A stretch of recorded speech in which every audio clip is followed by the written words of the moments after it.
Umpisa pa lang hindi ko lang siya nakikita na isang love team partner ko and showbiz. Nakikita ko rin bilang may future at sino ba naman hindi may in love kay Belle, nasa kanya ng lahat.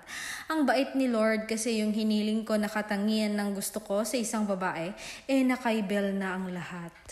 Ayon sa source, yan daw ang sabi ni Donnie nang tinanong siya kung in love na ba talaga siya kay Belle. Natanong ng co-actor niya na sina Ketchup Eusebio, Anthony Jennings, AJ Boy Flores at veteran actor na si Roel Santiago.